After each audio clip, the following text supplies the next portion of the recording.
So'x tumanining Sarikanda mahalla fuqarolar yig'inida 3685 nafar aholi istiqomat qiladi. Qishloq ahli asosan bog'dorchilik va dehqonchilik bilan shug'ullanadi. Tog'lar bag'rida yashil bog'lar barpo etgan bog'bonlarni mazkur mahallada juda ko'p uchratasiz. Mazkur qishloqda yetishtirilgan o'rik, olma va boshqa turdagi mevalar nafaqat yurtimiz, hatto qo'shni mamlakatlar bozorlariga ham kirib borgan.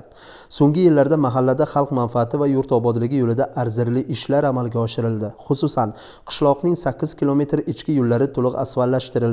Elektr bilan bog'liq muammolar bartaraf etilib, 100 ga yaqin beton tayanch ustunlar o'rnatildi. 19 kilometr ichimlik suvi tarmog'i tortilib, mahalladagi xonadonlarning 95% toza ichimlik suvi bilan ta'minlandi. Joriy yil davomida mahallani eng obod maskanga aylantirish maqsadida qator ishlar amalga oshirilishi rejalashtirilgan. Bu ishlarni amalga oshirish va shuningdek aholi muammolarini bartaraf etishda bevosita mahalla raisining o'rni katta. Tumanning Sarikanda mahalla fuqarolar yig'inida mahalla raisligiga saylov namunali tarzda tashkil etildi. Odamlarning mazkur jarayonda faol ishtiroki ularning kelajakka, mahalla taqdiriga befarq emasligidan darak beradi.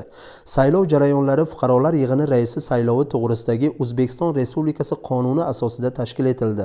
Saylov oldidan o'tkazilgan yig'ilishda nomzodlar shaxsi, faoliyati, ularning dasturlari tanishtirildi. Ta'kidlandiki, mahalla fuqarolar yig'ini raislarining vakolat muddati 5 yilga uzaytirildi.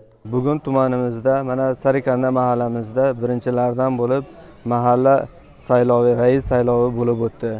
Saylov jarayoni namunaviy tarzda tashkil etildi. Sarikanda mahalla aholisi faollik bilan qatnashdi. Saylov jarayoni qonuniylik, shaffoflik va oshkoralik tarzda bo'lib o'tdi. Saylov jarayonida 261 nafar aholi vakillari ishtirok etib, o'zlari tanlagan munosib nomzodga ovoz berishdi. Shuning o'ziyoq xalqimiz siyosiy ongi va huquqiy madaniyati ortganini ko'rsatadi. Saylov jarayonlari yakuniga yetdi va natijalarga ko'ra Bahodir Safoyev 80% ovoz bilan mahalla raisligiga saylandi. Bu katta mas'uliyat yuklandi.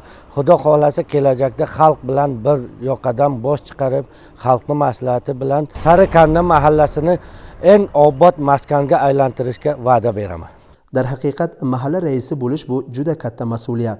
Prezidentimiz ta'biri bilan aytganda, mahalla raisi islohotlarni har bir xonadonga kirib borishida, xonadonbay muammolarni o'rganib, hokimlar oldiga aniq masalalar qo'yib, mahallani ijtimoiy-iqtisodiy rivojlantirishga mas'ul va javobgar hisoblanadi.